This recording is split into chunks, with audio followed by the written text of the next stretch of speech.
Hello, everyone. Thank you so much for joining us here today. I'm really excited for our virtual session. And for those of you who I haven't met before, my name is Libby Davis, and I'm a program manager here at Forte. And on behalf of my team and everybody that's here today, I'd like to thank you for joining us for our Conquer Your Career Human Resources event. So this virtual session is a part of our Conquer Your Career virtual series, which is really meant to help folks understand what it's like to be a woman with an MBA working in different fields. And today we're talking all about human resources. So let's get started.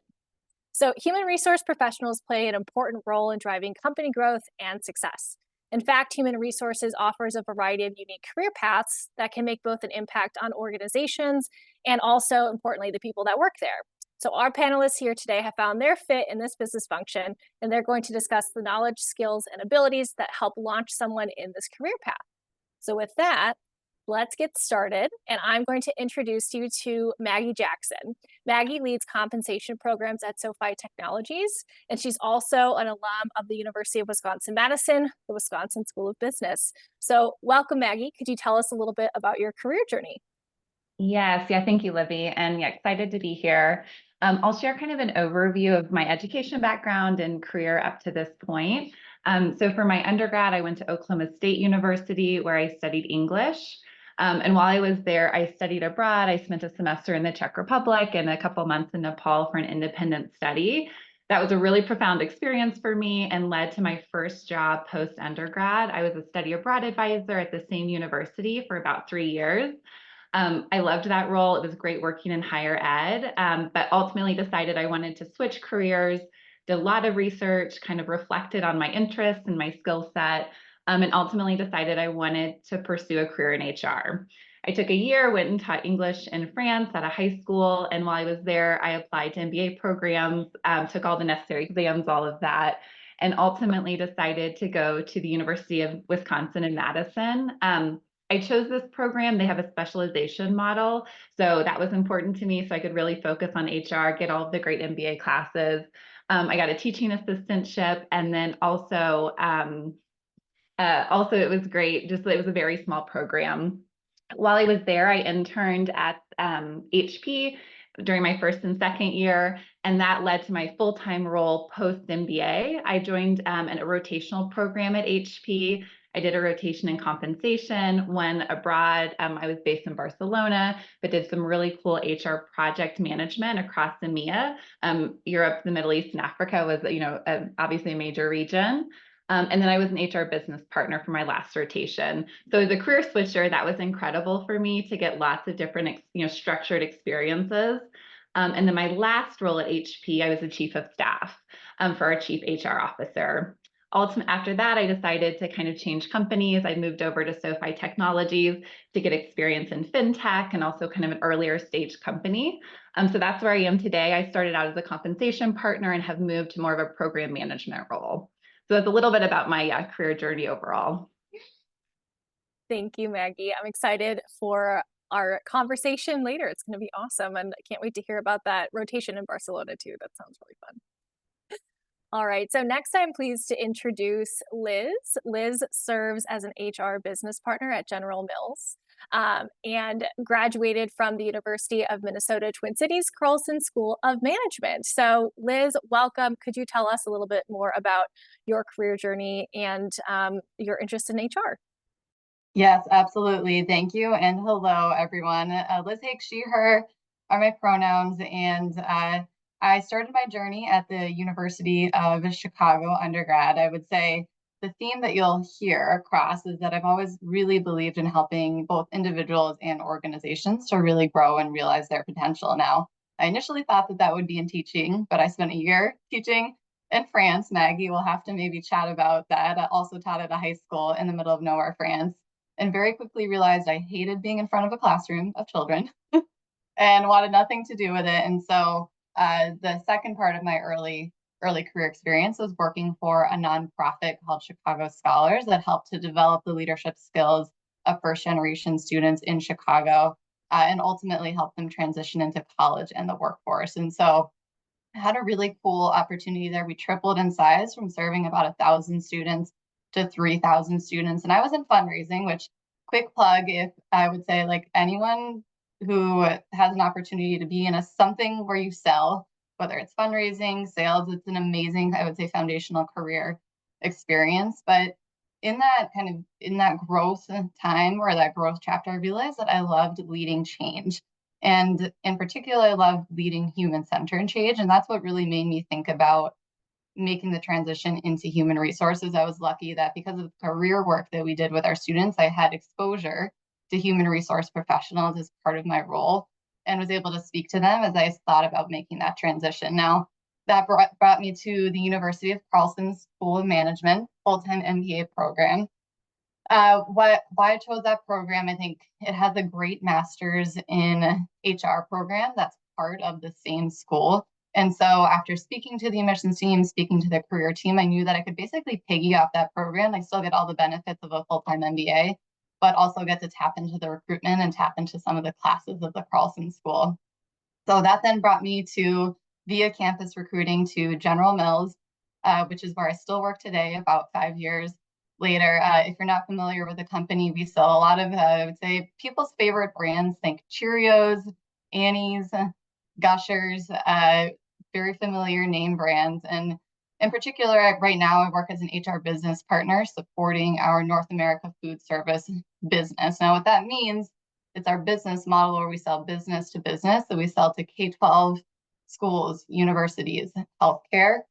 And just to kind of bring to life, again, you've heard, I think, a couple of us talk about HRBP work. What that means is I directly support the executive level leaders of that business, particularly in the marketing function and our digital sales and marketing capabilities area, and really help them translate the business strategy into human resources strategies. And so kind of in practice, what that looks like day to day is any given day today, I could be saying, here's how the business strategy has changed. Maybe we're moving our focus from yogurt to pizza. Here are the implications on that from an organizational structure standpoint and a talent standpoint. And here's how we're then going to manage the change based on those decisions that we need to make. So that's kind of, I would say, what an HRBP role looks like. I find it really energizing, and have gotten a lot of, I would say, gotten a lot of value out of it. So that's a little bit more about me, and excited to share more as we go through the rest of today. Thank you, Liz. I love that you mentioned Annie's, because, oh my goodness, Annie's mac and cheese, my favorite for sure. So can't Always wait. in my cupboard at home. Oh Definitely my one of my gosh, it's favorite so bands. good. I love mac and cheese. I could talk about it forever. But I'm actually going to introduce you all to Ambika Kumar. Ambika, it has been at Microsoft for over 2.5 years and is currently a wellness benefits manager. And she also graduated from the University of Wisconsin-Madison, Wisconsin School of Business. So with that, Ambika, welcome. Could you tell us more about your career journey? Thanks, Libby. And of course, so hi everyone, I'm Ambika. I'm currently at Microsoft, but I'll kind of take us back to when I was an undergrad. I actually did my undergrad at Miami University of Ohio, so a little rural town in Ohio. But I started in psychology and neuroscience and pre-medical studies. And so I spent 3 years kind of down this pathway of this pre-medical path. I come from a family of healthcare professionals, but I always knew it wasn't really what I wanted to do. It's just that's what was really known in my family, was to go and become a nurse or a doctor. And so I was on track. I was supposed to graduate a year early, but I really knew health was not probably where at my best landing point in terms of, being a physician or being a nurse. And so I decided to stay a fourth year, and I actually ended up going into the business school and doing a minor in management and leadership that last year. And my first class I ever took in the business school, I loved it so much. The first day I sat down, we talked all about how business, specifically marketing and human resources, was really kind of that midpoint between psychology, neuroscience, and business. And that just really kickstarted my love of business. And so while I was at the university, I was really involved in several organizations, one being Alpha Phi Omega, where I really gained a lot of my leadership skills. And I got to hold 2 jobs, one being a resident assistant, and one working our Office of Community Engagement and Service. And so all of my experiences outside of the classroom and then my newfound love of business really made me want to dig deeper into the business world, specifically in human resources, because that's where I saw that big midpoint between business and psychology. Um, so that's what made me go down a little more unconventional path or an untraditional pathway. And I actually started applying to MBA programs during that final year of undergrad. And I was very lucky. I ended up going to Wisconsin. And one of the reasons it was my first choice was because, as Maggie mentioned, it's a much smaller kind of cohort. It's got that specialization. And so I applied straight into the human resource specialization because I knew I would get a very tailored HR pathway. And while at the University of Wisconsin-Madison, I loved the fact that I got to kind of focus in on HR, but Wisconsin also has these certificates, which are kind of like minors. And so I got to study business analytics and business environmental and corporate social responsibility. So I got to have a really wide breadth of knowledge there. But between my undergrad and my graduate school, I actually worked very closely with the volunteer services department for the advocate healthcare system in my local hospital. So I really got to see kind of this side of how you onboard people, how you get them scheduled, how you keep them up to date with their skilling. And that was kind of my first real world experience in what some of the areas of HR focus on. When I was in grad school, I ended up interning at Microsoft in the executive talent acquisition team as a market aligned recruiter. I was very lucky. I got an offer to come back as a full-time employee. And so I ended up coming back to Microsoft after graduating from Wisconsin. I actually moved out to Washington. I'm coming out on about 3 years now. But I first started in the HR rotational program here, which is what I'm currently kind of finishing off right now. But my first year in that program, I was an HR business partner in our cloud marketing space. I then ended up doing my second rotation, first as a program manager in the executive talent acquisition team. But due to some changes in kind of the structure of the org, I ended up shifting back into a market aligned recruiting role. And now I am a wellness benefits manager and I absolutely love it. I focus mainly on physical well-being. But it has been probably my favorite rotation so far. It's really sparked this excitement in me that I didn't know would be in the benefits field. But that's a little bit about my undergrad and kind of my transition to my time at Microsoft. Thank you so much, Amvika. I'm really excited to learn more.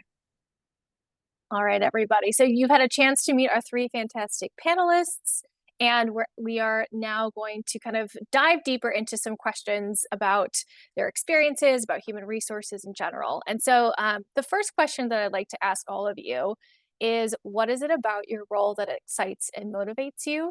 And how did you know, you kind of talked a little bit about this, but like, how did you know that human resources was the right choice for you? So maybe let's start with Maggie, and then we can go to Ambika and then Liz. Okay, yeah. So my current role, I am, as I mentioned before, the program manager for our compensation programs. And it's just wild to me when I think back to like pre-MBA, that I would be here today. Compensation is a space that I didn't really know a lot about. I remember taking a compensation class, and then it was one when I did a rotation, I thought, okay, like I need to get experience in this area, but no way am I going to stay in it. And then I loved it. So I think that's one, piece of advice I'd have is just being really open. And it's one, so the compensation space, I really enjoy. From program management, I work with really a cross-functional team, and it's very fun to we have our major programs that we plan for months in advance. We really anchor on what are the intended outcomes that we want. There's lots of planning and little details. And then it gets to the delivery of the program where we're focusing on we want the employees and managers to have the best experience possible, and also that we get to those intended outcomes. And so that's been really rewarding. Things always come up. We have employees in lots of different countries, like Argentina, for example. So something will come up related to inflation. And so it's just constant problem solving, which I enjoy. So every day there's something that we need to tackle, while again trying to think about, okay, how do we scale? How do we anchor on our intended outcomes? And then what I love too is when a program wraps up, we can look back on it and say, okay, according to these metrics, were we successful? And then where do we need to change? And so oftentimes we'll, may have a whole list of iterations we want to work on. And then we say, okay, what's going to be the most impactful? What do we have the capacity to do? And the change management, what can the business absorb? So that whole process is just really fun for me. And it's constantly, we're either in a program or preparing for the next one. So I really enjoy that. And then how I knew HR was a great area for me was just when I learned all the different functions and like COEs within HR. So I know in my career, I'm in compensation now, but I do plan to go back into the HR VP role, or, benefits is really interesting. There's lots of different areas, people analytics. So I know I'll never be bored because there's just a lot packed into within the HR function overall. So. That's wonderful. That I mean, it's great that you're like, every day there's something new and different that's happening, and it's always something that's going to be engaging from an intellectual perspective. So that's great to hear, Maggie. Ambika, would you like to take that question next? Yeah, so I can definitely speak towards what makes me really excited and motivated in my role, and I'll talk specifically to my wellness benefits role. Um, I love how it's just kind of I get to work on the next stage that makes an employee's life and work experience even better. So the way I've kind of always viewed it was, once an employee's hired, like their job and their salary, that's that primary piece. Like it's great they've landed their job, now you have their salary. And then I kind of see benefits as that next level of how do we make it so that you can thrive here now that you've landed your job and your salary. And so um, getting to work in the health and wellness space specifically, we're taking on challenges that maybe 20, 30 years ago might not have been the priority. So how do we focus on employee well-being? How do we ensure they're getting the best mental and emotional support they can, or helping keeping their physical health in great shape while, sometimes you're sitting for a lot of the day? How can we make sure that we're really focusing on the employee as a whole and not just the employee that helps the business? And so that's one of the things that really motivates me is I know the work that we do impacts everyone in the company. I know it impacts their spouses, their partners, their dependents, their parents. Like there's this whole big like ecosystem of people it impacts. And I just love that you can be so innovative with what you're doing. Obviously, when it comes to benefits, there are a lot of laws and regulations that you have to think about, especially with healthcare or financials. But how can you be innovative within kind of some of those laws and restrictions is really fun to me. So that kind of keeps me motivated in this role. And then I know I mentioned earlier, one of the reasons I knew human resources was right for me is I found that midpoint between business and psychology. But then once really experiencing it and learning, I have to talk towards Maggie's point of there's just so much to do.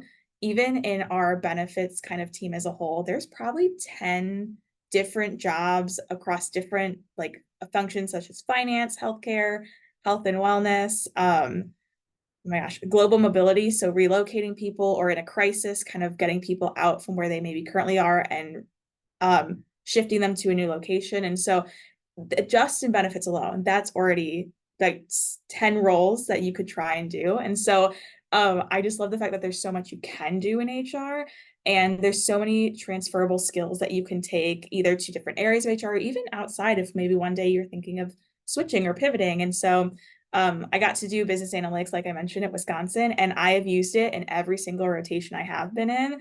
But then being a business analyst is a whole role itself. And so just the variety in HR kind of keeps it exciting because you know that you don't always have to stay where you currently are. That makes a lot of sense. I love that I'm hearing consistent things. Like there's so many things you can do is I feel like the thesis statement of this virtual session. There's so many things you can do in HR. All right, Liz, would you mind answering the same question? Yes, and I'll start with the second one about how did you know that HR was the right choice for you, and then I'll move into what about my role excites me today. But just as I'm thinking about many of you maybe sitting there pre-MBA and not sure if you want to do an MBA, not sure if you do, and saying like, what do I want to do? I'm pretty sure that when I started the MBA application process, I said I wanted to be a nonprofit consultant, helping nonprofits, right? I didn't know that I wanted to do HR. And so I would say to really figure that out, there are two pieces, and Maggie mentioned this. One is just really deep self-reflection, right? You need to know yourself well. What do you like? What are you great at? What are your towering strengths? And where do you get energy, right? And so if I think about that for me, if I'm like, I like leading change initiatives, what about change that excites me? You can lead change from any function, any business, any seat. And as a matter of fact, you will today because the world is changing really quickly and even more rapidly. But for me, what I like about change is the human-centered piece of it, right? So I don't particularly want to do a systems implementation. I've been there and done that. but I do really think translating the strategy and how that comes to fruition through people and how we can then move forward. What I'm good at too, what I figured out is helping other people move from that really gray, ambiguous chaos, we'll say, and translating chaos into really, really clear actions and next steps. So I think I got pretty clear on that, and then talked to a lot of people, right? And so I mentioned that I had exposure to HR professionals through work, so I started with them. Then as I dug into the MBA application process, spoke to more and more people, and the more that you talk to people, the more you're able to reflect on yourself as well. So the two actually go really well hand in hand, and the more you're able to narrow as well. So you're like, oh, human resources, very broad. Maybe do I want to work in consulting, or do I want to work for a small company, large company? And then you're able to kind of narrow in and find the niche that you may or may not want to be in. So that was very kind of like tactically, I would say, like how I knew HR was the right choice for me from a process perspective. In terms of what excites me about my role today, I really, really like, again, sitting in the heart of the business. So like I sit directly in our business, directly support our leaders, and like operating at that more strategic level. I think I was not sitting in high school or college saying, I want to be an HR professional, because I was like, I think it's just doing payroll and making sure that the printing machine is working every day. But when you work for a really big company, you're able actually to operate at that much more strategic level. So I really like being able to do that. I also really like that I get to like talk about people and talk about talent for a lot of the day. I have some of my business leaders come out of a meeting with me and say, that was the most energizing meeting I've had all day, all week. And I'm like, yeah, it's really cool. Like I get to do this all day. Like it's pretty amazing. So again, for me, I'm very driven by the kind of human centered piece of what I do. And look, it's not all sunshine and rainbows. A lot of HR is really hard too, right? We have to be truth tellers. We have to give tough feedback to our leaders. We have to manage through conflict. We have to make trade-off decisions, even our compensation benefits friends here, right? Sometimes if you're going to fund one program, it will often come at the, from defunding something else. And sometimes you have to let people go, right? So there are definitely challenging parts of it too, but I get a lot of energy. From solving those problems and really, I would say, having a more kind of human first approach. Thank you all for answering that question. I definitely learned a lot, and I'm confident that everyone here learned a lot too. And so, Liz, you were kind enough to kind of give us a really thoughtful explanation of your experiences and your thought process. And you also talked about the MBA and the important role that played in your career journey. So could you, I'll put the next question to you. So what does a human resources role typically look like for an MBA graduate? What are some areas that MBAs typically step into post-graduation? Yeah, and I'll definitely invite my fellow panelists to jump in here as well, because I think you'll see a variety of experiences. But as I was going through those conversations and kind of exploring what the different paths were, I would say there were two that really emerged for me. I'm not saying that these are the only two, but especially for coming out of MBA programs, and especially if you want to work at that more strategic HR level. One was human capital consulting, and the other was more like corporate HR, which you see all three of us in today. Often at larger companies, again, Maggie talked a little bit about the move from a very, very large company into a little bit more of like a nimble mid-sized company.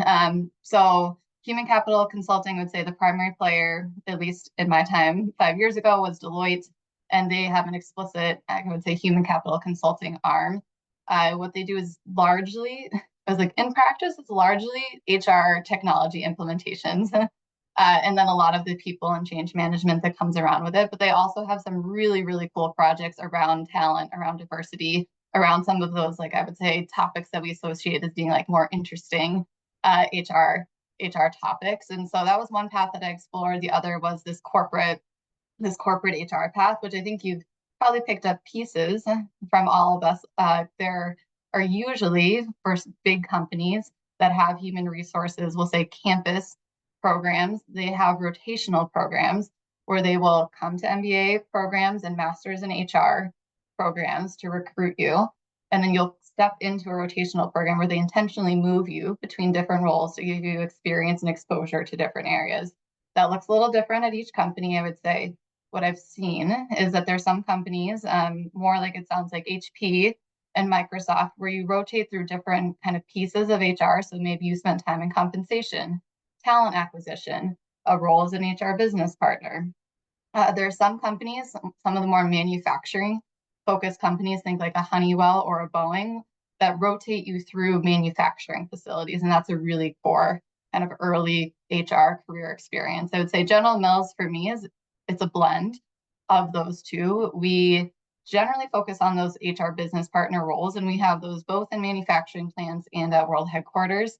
And we will, just depending on individual interests, we take that into account in the rotations. And so I do see people rotate through our internal talent acquisition team, our compensation team, and our employee relations team as well. So that's kind of, I would say, a quick overview of the paths that I saw. And then the idea is from there, in corporate HR, you would grow and progress through the organization, either moving in between those, what we call COEs or centers of excellence, where you're a little more of a specialist, or as an HR business partner. Personally, kind of like Maggie and Ambika have shared, I see myself continuing to move between those as my career, but I have some colleagues who have said, I want to be an HR VP forever, and some who have really decided that they want to be more of a specialist in a particular area forever. That's very helpful. Thank you, Liz. I appreciate how you're able to kind of distill that down so succinctly. And to also hear that, each company will have different options, and even within the rotational program space, there's lots of different ways to do it too. So kind of building off of that, my next question is going to go to Maggie. So could you tell us a little bit more about what companies are typically hiring MBAs into human resource positions after they graduate? Yeah, so I think Liz touched on definitely some companies have very established programs. So it's a very clear path. They recruit on campus for MBAs, and it's great to get an internship with one of those companies if you're interested in that path. That also, kind of leads to a full-time role. But also I will say, I think it depends on your kind of what your priorities are. It's a whole range. I had classmates that location was really important to them. Like they wanted to move to a very specific location. They had family or they had another personal reason. So there were, sometimes that means more of like a local company, which is really great because then you get to kind of, sometimes you're moving into a COE, maybe talent acquisition or compensation, but also sometimes there's opportunities for more of an HR generalist, HR VP role and getting to wear a lot of different hats. So I did have classmates that did that. I also had classmates that were very targeted. They knew they wanted to work for X company in X role. Maybe they had HR experience prior to their MBA. And so they were able to really target that. I think the great thing is almost every single company, if unless it's a super early stage startup, has an HR department. And I can say, just thinking about where my classmates went, about half of us went into more formal HR corporate rotational programs, and the other half went to small companies or to a company that they were targeting. And I will say, if you're thinking about an MBA, kind of to Liz's point, certain ones are known for more consulting or more formal, corporate programs. I would definitely ask questions about that, like where do alumni go and work right after their MBA program, because it is really different, and they have different relationships with different companies. So. No, that's a great point, and I'm so glad you mentioned that as a part of like the overall decision-making process for the MBA, asking those questions and getting a better sense of, is that going to be a good fit for me? Is that what I'm interested in doing? So that's very helpful. So my next question is back to Maggie and Liz. So you talked a lot about the role that the MBA plays in one's career journey and how it can be used for a career pivot. But just generally, could you talk a little bit more about how people might facilitate a successful career pivot into human resources? Could be through the MBA pathway, or could be through a different way as well. I think, Maggie, do you want me to start and hand it back to you? Yeah. Okay, sounds good. So I will say again, I'll be fairly tactical here in terms of how I approached it. Again, I went the MBA path. So if you're not going the MBA path or you're uncertain, we'll quickly touch on kind of what I've seen for those who did not pursue an MBA or master's in HR and kind of how they transitioned into this space. The first, I've already said this a lot, but talked to a lot of people. Not only, like I said, does it help you explore your interests and self-reflect. If you're pre-MBA, it also sets the foundation, honestly, for recruitment once you get to campus. And so I think a way to do this that is very smart is if you're looking at certain programs, to ask those programs, just like Maggie said, for alumni who are in HR careers, and to actually like ask to speak to those alumni, because they will then be able to like help you navigate. And if you decide to go recruit at that company, you will already know people at that company. You'll already have a little bit of a leg in the door. So I had already spoken, I think, to every single company where I ended up ultimately applying on campus, like prior to even starting my MBA program. A lot of that was thanks to Forte. I did the Forte MBA launch program. If you're in the program, shout out. If you're not and you're thinking about it, also a huge plug. It really guides you through the MBA application process. So that was fantastic. The other way that you can do that is to talk to the career office as well. I actually talked to a couple of the career coaches at the University of Minnesota just to like make sure, like to Maggie's point, like what are the jobs that people go into? Is it okay if I go, if I get my MBA, but still recruit with the master's in HR program? I wanted to make sure that was realistic. So in addition to the admissions team and getting connections for alumni, I would say you can see if they will connect you to the career office as well and have that be another touch point. And then I would say, we've talked about this too, but be smart about your school choice, right? So again, for me personally, because I was pursuing either human capital consulting or corporate HR, I looked for schools that had, I would say, either some sort of specialization or master's program, tangential. That's how University of Minnesota Carlson School popped for me. And I also looked at the Kellogg Northwestern School because I had a great established human capital club. Same thing for University of Michigan Ross School of Management, very established human capital club, and recruitment arm around it. They were probably one of the more advanced ones for MBAs. And so ultimately chose the Carlson School, partially for personal and geographic reasons. My husband is from here, and we really wanted to go somewhere where we knew we could stay. And I ended up really landing on that corporate HR path. And there's so many fantastic companies here in the Twin Cities area. You could do different jobs, well, both within these big companies and then at other ones for more than your lifetime if you wanted to.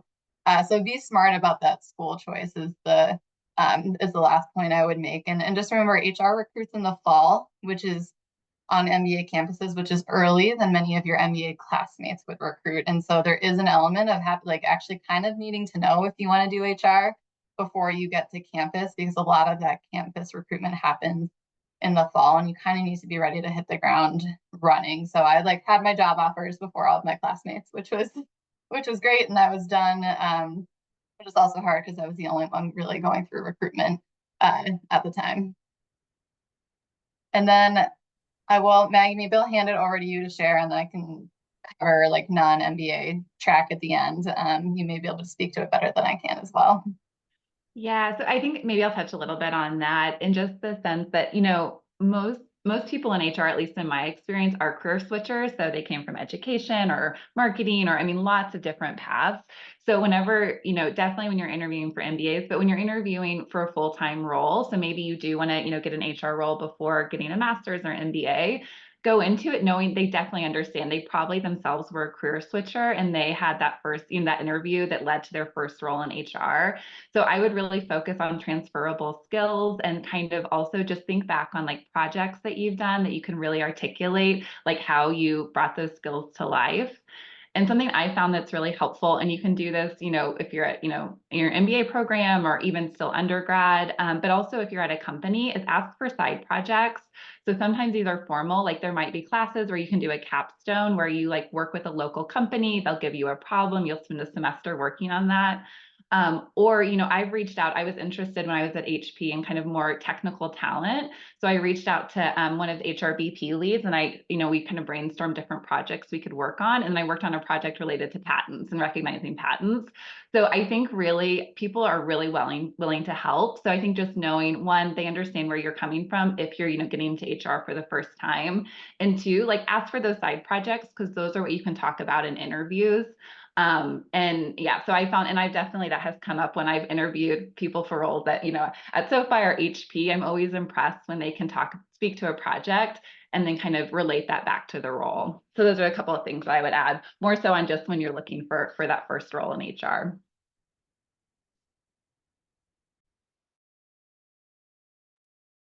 Liz, you mentioned you had a couple of additional Yeah, I would ideas say too. only tiny quick builds if you're not planning to go the MBA path, or master's path in general. What I've seen in terms of being able to crack in is it can be hard to crack into some of these big companies, specifically into HR business partner roles when they're companies that have these existing campus programs.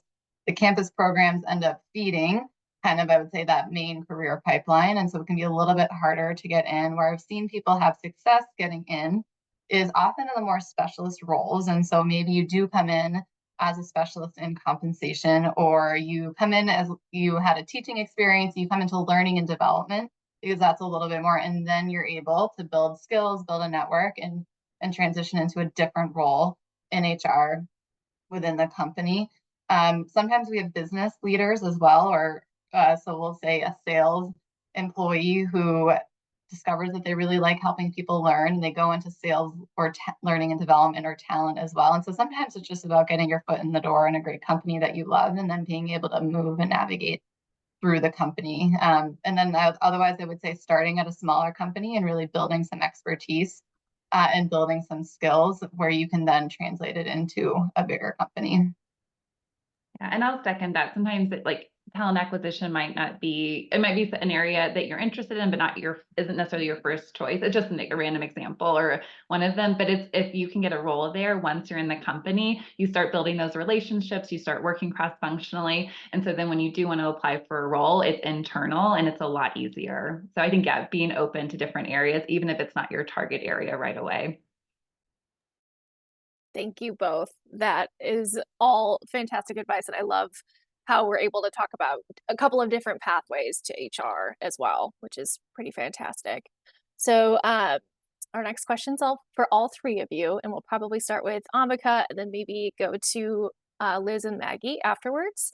So we've talked a lot about the MBA and the important role that it plays in all three of your careers. And many of the folks joining us here today are enrolled in an MBA program, or they're interested in pursuing this advanced degree in the future. So from your perspective, what can attendees do during business school to help prepare for that career in human resources? And are there any types of courses that you would recommend or activities that you recommend that they would engage in throughout? So Ambika, we'll go to you first.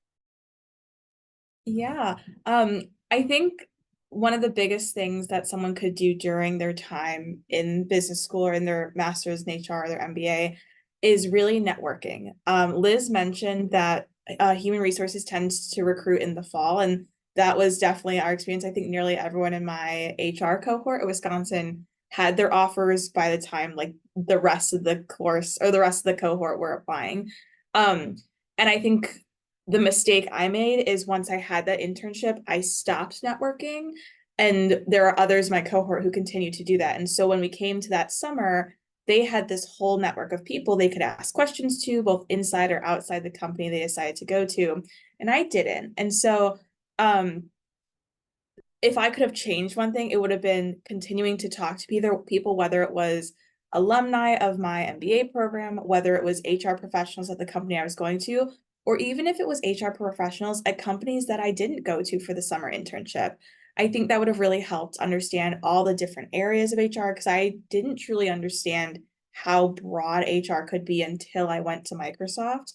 And so I think that can really help you identify what are the areas of interest I'm in, what is maybe my long-term area that I'd like to go to, and what are some of the roles that can help me lead up to that. I think in addition, it would be kind of joining in on projects in clubs, or in programs that really allow you to meet other people in your MBA. If you know that you are 100%, I want to do HR, you can really easily find those people, but then you're missing out on all of the knowledge that your other classmates can share with you. So I'd say engaging in those other extracurriculars just so that you can meet the other people in your cohorts, because some university MBA or master's programs can be really large. Some are rather smaller. I was really lucky at Wisconsin. I think there was about 100 of us. So we really all knew each other at that point. But if you're at a larger university, that can really help you navigate finding groups of people to meet and learn from. In terms of courses, my favorite course I took was actually part of my certificate with business, environmental, and corporate social responsibility. And it was really focused on the environmental impact corporations can have. And it made me just really learn how to think differently. So when you're taking your more HR focused classes, you're learning a lot of that knowledge that's going to help you in that role. But my courses outside of the HR focus really taught me how to think differently and how to approach problems in a different way. And so I would say take like an internal reflection. What are the things you're interested in? And can you find courses that relate to that? So I was really interested in nonprofits, but I knew I wanted to do HR. And that's what led me to that environmental corporate social responsibility kind of certification or certificate. I always get the words mixed up. And that's what led me to this environmental course. And so really kind of take that reflection of what am I interested in outside of HR and can I find courses that really let me target that? And normally you're not restricted to just the business school. So I would highly suggest taking a course or two outside of the business school in a different area that maybe has an impact on human resources. So maybe a psychology class, like a higher level psych class or a higher level science class. So kind of looking outside of the business school as well. But I'll hand it off to Maggie and Liz. Yeah, I'll just call out some classes that were really helpful for me outside of the HR specialization. So there was a negotiations class, which was incredible. And I've since gone back and reread the books that we read, and I think about that one a lot, and it's very important in my role. Data to decisions. I didn't have a really strong background in Excel, and I'm in it every single day, but taking that class was a really good bridge to my internship and then now the work that I do today. And also no fear if you don't have those skills. I remember day one being so lost and everything was moving too fast. And I think you just got to be gracious with yourself. And then I took a change management class in the operations space, and that was really helpful. So again, I think just look at all of the courses that are available, and those were all recommended to me as well. So yeah, just a couple courses I'd recommend. And I would say only ads, and maybe mine will be like somewhat like counter to that is to really like take the time to build your business credibility and your business acumen while you are in business school. Once you come into HR, not to say that you won't, develop business acumen, but once you're deep into a compensation role or deep into a wellness role, you actually won't get quite as much exposure. And so I think it's a great opportunity to build your business acumen. Our CHRO at General Mills says, like, I want to walk into a business meeting and not be able to pick out the HR person in the room because you are that savvy about the business. And so if they take the time to build your business credibility, think about what you individually want to work on. There are a couple of things Maggie made this point like that I really wanted to get after. One was data-based, kind of like getting better at data analytics, driving from insight to action. And another was public speaking. And so getting really, really great at speaking in front of people. So I raised my hand for a lot of like every presentation I could do basically. And those are foundational skills, not necessarily connected to HR, but they will serve you well in no matter what role and definitely kind of increase your credibility as an HR business leader. Also, I'm going to hop in real quick because Maggie reminded me of a class that I would highly recommend as well. People analytics. It was probably one of the hardest classes I took, but I learned so much from that class. I also now have a baseline knowledge of how to code from that class. But that highly recommend if someone has the opportunity to take it, because that was a really, really great one.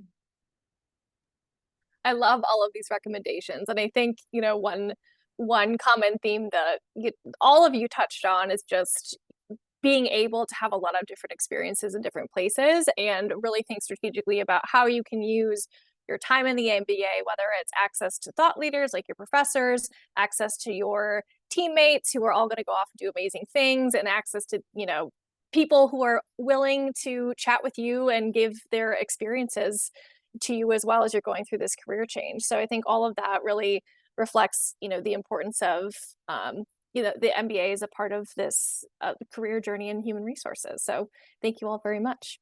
And I'm looking at the time, and I was really hoping we'd have time for questions, but we had such a great conversation. And I looked up and it was 1:45, and that is when our panel is ending. So apologies to anyone that was hoping to have a question answered, but just know that you do have access to this recording in the future. So if you're like, oh, I'd like to remember what Maggie said about this, or oh, I wish I remembered what Liz said about that, or Ambika mentioned people analytics, I need to remember this a little bit more, you can go back and review our content today.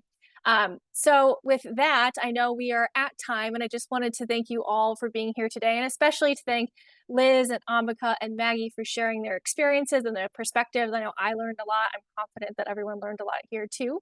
And just as a reminder for folks, there's lots of different events and activities that Forte hosts throughout the year. So we hope that you will have a chance to come back and connect with us in the future. A lot of them are virtual based, so hopefully you can log in from wherever you are and learn a little bit more about really exciting careers after your MBA. So with that, thanks everyone, and I hope you have a great rest of your day. Bye-bye.